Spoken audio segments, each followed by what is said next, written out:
Alright. And so it insert the It's Happening gif because Ernesto Peckerman has, he's released his 23-man squad for the World Cup. Finally, he did it on deadline day, like to the book. And I guess that's the type of guy he is. But actually, wait, before we go any further, I have to do a tribute to fallen brother who got cut, our soldier Edwin Cardona. And it's sad to sing. Did I ever tell you you're my hero? You were the wind beneath my wings, yeah. 'Cause I can fly higher than an eagle. It's a touching tribute. I don't have the lyrics because I don't have them on the screens. So there beneath my wings. Did I ever tell you you're my hero? That you were the wind beneath my wings. Sad to see him go higher than an eagle. 'Cause you were the wind beneath my wings. Man, you are the wind beneath my shit, man. Oh, it's tough watching him go. Just from all the shit he did. Yeah, so Edwin Cardona did not make the final cut, which is man, kind of sucks. I mean, for 4 years he's put that team on his back, and he's got us out of some pretty bad situations. I know that Paraguay game where he scored like in the dying minute, and I mean, every Colombian will admit that they cheered that goal, and I know I was like, it was ridiculous because like at that time he was like overweight, he wasn't playing that much.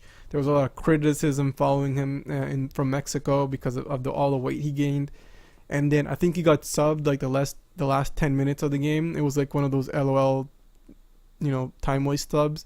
But he's like, no, that's not me. That's not who I am as a player. And he like cut through the middle. Like he did like a pass to Baca passed it back, and like Edwin Cardona went through like 5 Paraguayan defenders, and it was crazy because he was like overweight, so it looked like a fat chick trying to pick up change from the ground, and he just like ran straight down the defensive line of the Paraguayans, and like Baca passes it back, and he gets that one-on-one with the keeper, and he's like flicks it over, and then he celebrates. And his celebration was like that clip from Platoon. I don't know if anyone watched it. I watched it. I think it was on Netflix. And where it's like the guy, he's like trying to run away, or he's trying to run to the helicopter. I don't remember what it was. And he's like running, and then he gets shot. But he gets shot so many times. He puts his hands out, and he just like and he does this weird little jump. And that's what Edwin Cardona did. That was kind of like his celebration after that Paraguayan goal. And it was kind of fitting because of all the criticism he was getting, and like he scores that huge goal, which it turns out in retrospect was really important, those 3 points. And he did that in Bolivia, where it was like again there was the final minute. He gets a pass from Marlos Moreno, and after that Marlos Moreno like disappears off the face. He disappears from the face of the planet. Actually, I think Marlos Moreno, he got put in that test. He was in a Tesla that got put into orbit. So that's what he's doing right now. He's in Earth. He's not on planet Earth because he's disappeared completely. And so he gets a pass from Marlos Moreno. Cardona goes through the middle again, right down the Bolivian defense, and then scores that goal like at the dying seconds. I think as soon as he scores that, it was the game was over. But that's just the player he has been for Colombia up to this point. Just very, very important. Even that goal against Spain, where it was like I mean, Edwin Cardona isn't like he's not like a very technical player. He does have some really good long reach shots and skill, but I think his main quality is that he's at the right place. He's lucky, so he's like at the right place at the right time, and he just takes advantage of it. Like he hits the ball the way it's supposed to be hit in that moment, and he scores. And like in the Spain game, where I think I don't remember what it was, but there was like a ball and it went 50-50 between Piqué and the keeper, and like Edwin Cardona just like goes in there and like I don't know how I guess no one thought he was gonna be there, and he just kind of like scissor kicks the ball into the net and scores and ties it 1-1, and I think that game ended up 2-2. But that's just the type of player he is. He just like personified him as a player because he's a really lucky dude, man. Some of the assists and some of the goals are just like, wow, that was a pretty lucky goal. But it sucks that he got caught. It's a split 50-50. People are saying he got caught because he got cut because of the racial gesture he did, and it was either the South Korean game the South Korean friendly or the Chinese friendly. I don't remember exactly which one, but it was. He apologized. He said it was in the heat of the moment. He got a 5-match ban. And, people are saying it was because of that. Some people are saying it was because he didn't play the friendlies. But I really don't think Peckerman would have cut him for not playing, those friendlies, especially considering what he's done for the team for these past 4 years. I really think that the racial gesture put him back really far. And I think that was the right thing to do because when he puts on the national team jersey, he's an ambassador for Colombia, for all 48.6 of us or whatever we are. How many inside and outside of Colombia? I think we're more than 40. I think 48 inside and more outside. But he's an ambassador for us, and he represents us in the world stage. And like when he did that, I put my palm to the face because I was pretty embarrassed. Because of that thing, of what he did. And I mean, even I think any Colombian will tell you that, even outside of any Colombian who lives outside of Colombia will tell you that, there's that prejudice that always follows us around, the whole Pablo Escobar and the cocaine thing. And it's just something that is, it's like when people make those stupid jokes and you're like, you've heard it 1,000 times about cartels and stuff like that. And Edwin Cardona has been on the other end of that stick where people have said some racist shit about him in Mexico and in Argentina. So he should have known better. Only just because he's experienced some racist things said about him, and even Afro-Colombians who get racially abused on a daily basis. I mean, it's just like it wasn't a good look for us because we're usually on the other end of that stick when it comes to racism, and he should have known better. Being someone who's been affected by that. So I mean, now it also sets like a line that no one should cross if you're in a Colombian national team. Like usually when you are outside of Colombia and you're playing in an international arena or an international stage, you shouldn't be doing that shit because it's not who we are as a people. And it's kind of like, I don't know, it's kind of ironic if a Colombian says something racist because in some way or form in his lifetime someone has said some shit about him. So I think it was a good thing to cut Cardona. I think there was a decision made by Perkerman in the end, and if that's why he cut him, all right, I'm okay with that. But I think the other reason he cut him from the team, and there's another one, and I'll explain that because I already spent a lot of time on that shit. So let's move on to the 23-man list, which is, let's start with the keepers, which is David Ospina, Camilo Vargas, Jose Fernando Cuadrado. And I guess Peckerman didn't agree with me on Ivan Arboleda because I really wanted an experience. Him being as young as he was, he would have got a whole lot of experience going to the World Cup. And I guess I guess Peckerman wanted more experienced keepers to go. I mean, David Ospina, Vargas, and I know Cuadrado has played a couple of times, some friendlies here and there.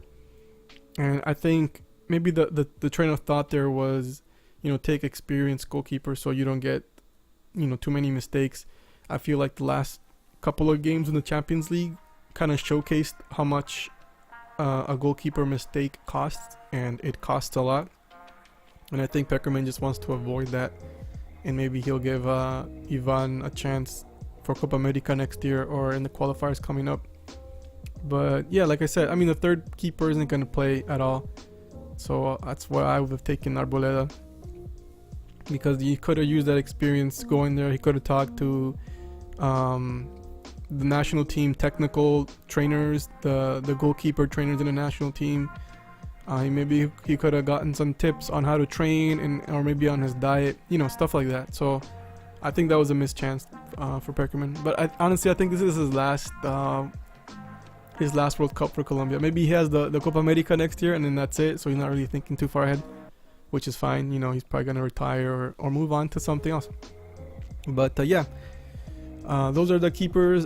Defenders, Davinson Sanchez, who in the Egypt game, I mean, he almost scored an own goal. It was like, I mean, you can't write this, like, you can't make this shit up. He was trying to kick the ball out of the box, and the ball literally went straight up, and then came back down directly at one of the Egyptian players who was standing right by the net, like on one of the posts. He was just standing there, and the ball, and like he looked up, and the ball was coming towards him. I think at that moment he couldn't believe his luck. He's like, "Is this really happening? Like, is this about to happen?" Because I think that was going to be an own goal by Davinson Sanchez. And if Ospina didn't, Superman his way there and block that shot, Colombia would have probably lost that game because it ended 0-0.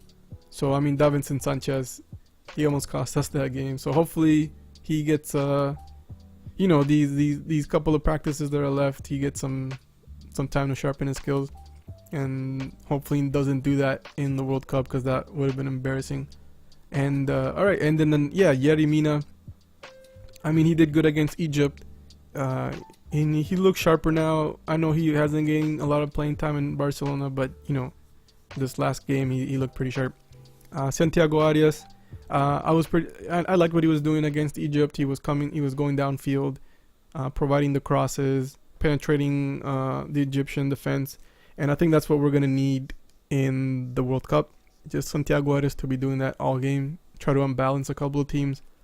Especially, I think, against Japan. I think Japan plays a pretty defensive strategy. And then they go for the counterattack. So I think Santiago Arias going into their box and just being that extra attacker is going to really help Colombia for that game. So Christian Zapata, obviously, I think my argument for him when I found out he got called up for the 35-man mini tryout was the experience that he's going to bring. And I guess Peckerman agreed with me on that one. Again, he played in the 2014 World Cup, and he was pretty much the starter for that whole tournament. I think Christian Zapata was hold on, let me see, how can I say this? Christian Zapata Christian Zapata is right now what Mario Yepes was for Colombia back in 2014. He was that experienced player, the captain that everyone looked up to on the defensive end of things. So I think that's what Peckerman is hoping he brings to the table right now, and I think that's why he got called up.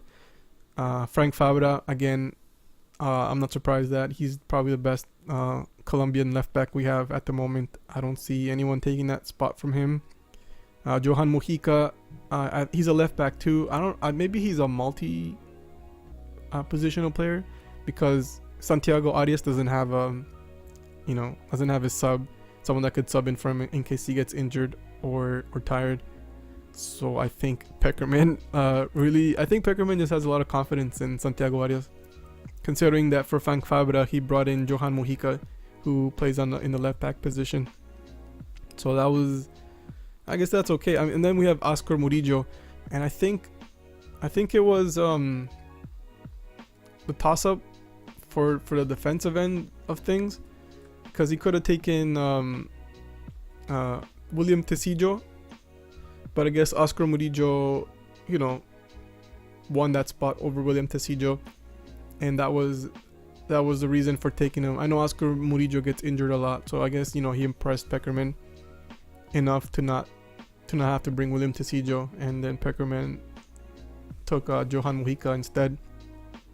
But I don't think he's gonna get a lot of playing time, Oscar Murillo. I think the starters for that position are gonna be Yerimina and Davinson Sanchez. And yeah, so he took Mujica to cover him up.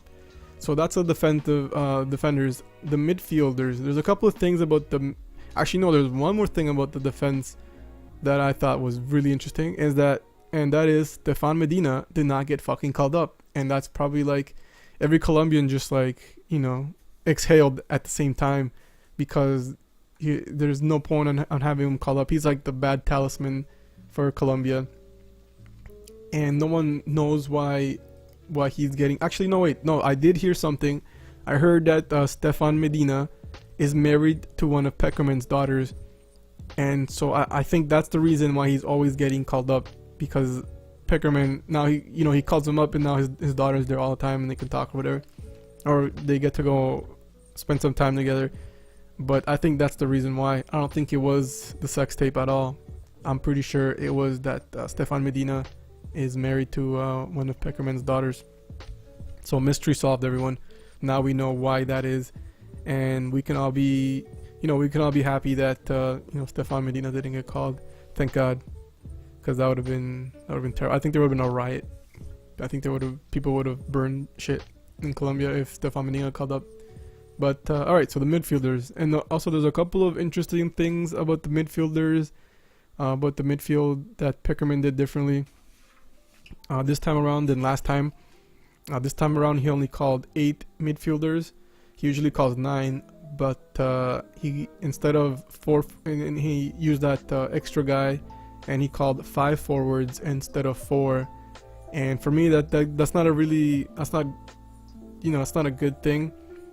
Only because I feel like Peckerman doesn't trust the forwards he has right now, so he sacrificed a midfielder to get as many forwards as he can, because I don't think he has that forward position in concrete. I don't think he trusts anyone in that position just yet, so he took 5, and that's not a good thing to see. But yeah, so he called 8 midfielders. James Rodriguez, obviously he's gonna go. Juan Guillermo Cuadrado, there's no doubt. I mean, he was injured leading up to the World Cup, but he did provide that crazy cross to Mateus Uribe, who didn't capitalize, and he almost scored that goal. I mean, the net wasn't wide open. There was that keeper and a couple defenders, and if the ball dipped like just a little bit sooner, it would have been a goal. But I think a couple of practices and he'll be sharp again. Carlos Sanchez, there's no doubt why he got, he's called La Roca Sanchez for a reason, and I think he'll provide that stability on the back defensively, and just be that security net Colombia needs. Wilmer Berrios, he provides it's like between him and Carlos Sanchez. Wilmer provides a different strategy, a different look for Colombia when he's on, as opposed to Carlos Sanchez. Juan Fernando Quintero, Quintero, he kind of disappeared from the face of the earth, kind of like Marlos Moreno. He went to Independiente Medellin. He played there for I think a season. Then he went to River Plate, and I guess that was enough to convince Peckerman to take him to the World Cup, because now he's playing again and he's in the World Cup, and he's a really talented player. I think he was always going to be James Rodriguez. He's going to be his sub for James, but I think now he's kind of, we saw him play at the same time as James in that Egypt game, and he provides that extra playmaker ability that Colombia needs when a team plays too defensively. So that's probably why he's there. But I think against Japan, I could see a James Rodriguez Quintero duo, but like against Senegal or Poland, I don't think that's gonna happen, because it's gonna leave us too exposed in the back for counterattacks, or just it would be a very unbalancing. We would be pretty unbalanced if Quintero was was at the same time as James Rodriguez, especially when a team is quick or playing really well, or it's a very open game. Jefferson Lerma, I think there was a choice made here between Jimmy Chara and Jefferson Lerma, and Jefferson Lerma won that position over Jimmy Chara, which I disagree with, because when I saw Jimmy Chara play against Egypt, I wasn't really impressed. He looked very uncomfortable. He lost too many balls. Some of his passes were not as accurate as they should be. He wasn't providing that burst of speed that Jimmy Chara has to maybe break a line or get in behind some players. And I would have taken Jimmy Chara over Jefferson Lerma. I think that's another place where me and Peckerman disagree with. I would have taken Jimmy Chara because I feel like he's a much quicker player. He provides pretty good assists once he unbalances the team and he's in front of the net. He doesn't try to score an impossible goal. He looks up and tries to look for a better angle or a better assist, and I think that's what Colombia needs sometimes. I think sometimes when Colombia's in front of the net, he just blasts it. He closes his eyes and has the Jesus take the wheel moment and just kicks it really hard. Jimmy Chara does not do that. He looks up and tries to get a better angle or a better assist. So I don't like Lerma there. And Mateus Uribe, I think the choice here was Mateus Uribe and Edwin Cardona, and I think that's why Edwin Cardona got cut. Mateus Uribe and Edwin Cardona are they have very similar qualities. They both have a good long range ball. They're pretty good on their feet. They can defend the ball really well when there's someone on them. The only difference I think between them is that Mateus Uribe, he runs for the full 90 minutes. He has lots of energy, lots of stamina, and Edwin Cardona unfortunately is not. I think he's like a 30-minute player or a 45-minute player, and that's why I think Mateus Uribe is going. And like I think even since the 35-man mini tryout calls, that whatever people want to call that, since then I've been saying that Mateus Uribe is gonna go to the World Cup. I think this is gonna be his breakout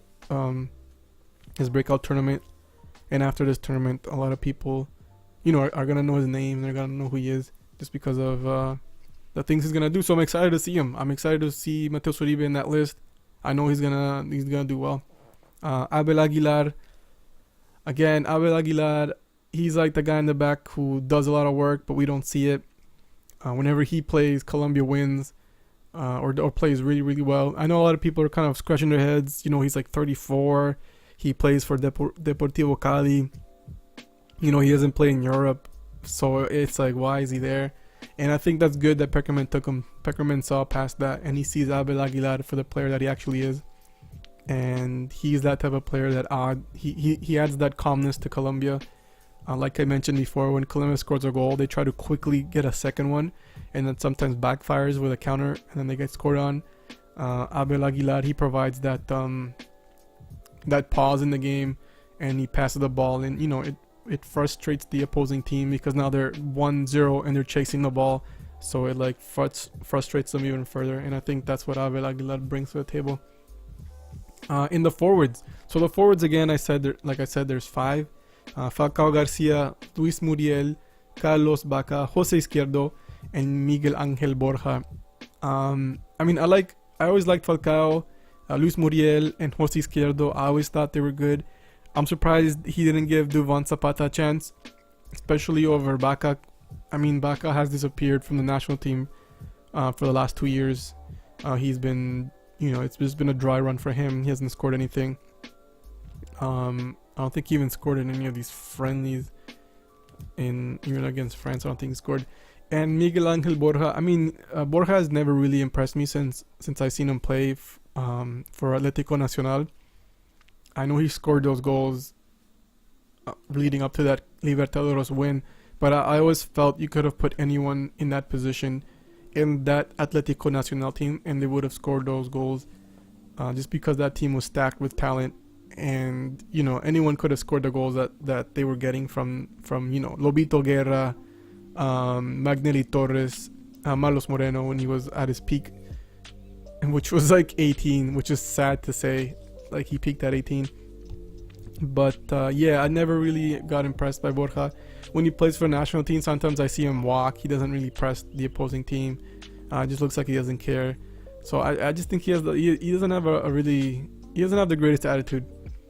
So I would have taken Duvan Zapata, and I would have taken Garcia, Muriel, Izquierdo, and Zapata, and given Zapata a chance. Maybe he scores, maybe he doesn't, but I would have still given him that chance.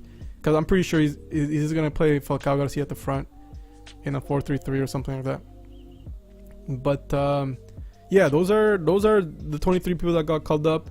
If I were to make a starting position, a starting 11, it would probably be the same starting 11 that played in against Egypt. Because I thought that was a pretty balanced team. I mean, I would have taken Lerma out and put in maybe Mateus Uribe instead of him, and just, done something from the outside of the box. Maybe Mateus Uribe could have been outside of the box and not trying to get inside the box, which is, I guess, uncharacteristic of him, and it showed when he tried to, get an open header. But that's pretty much it. I think that's all I want to say. The next podcast I want to do is the one where I run down Group H, Japan, Poland, and Senegal. Just give like a quick little rundown about each one of them. And I think that's gonna be the last one before the World Cup. And then the World Cup, I'm gonna try to do one every game. And I think that's it. That's everything I want to say. Is there anything else? No, I think that's it. Edwin Cardona, we touched that. All right. Well, again, thanks everyone for listening, taking the time out to listen to my podcast, videocast. I know my singing was terrible. And man, like I wanted to get the lyrics right, but I don't have that many screens, so I couldn't put it up. And I was gonna hum along with it, but I think that was a touching tribute to Edwin Cardona, anyways. And yeah, that's it. Thank you for listening. I know. Again, thank you everyone for the comments. I put this on this podcast on different forums and different places, and it's been overall very positive from almost every place that I put it. People really enjoy listening to it, and which is weird, it's like, what, you guys enjoy this? That's cool. And for me, it's kind of weird when I read that. I'm like, really? Yeah, you guys like it? It's like, okay, all right, so I'll keep doing it, and I guess I'm gonna keep doing it until I don't know, I guess until I get bored. But yeah, thank you very much, and peace out to the next one.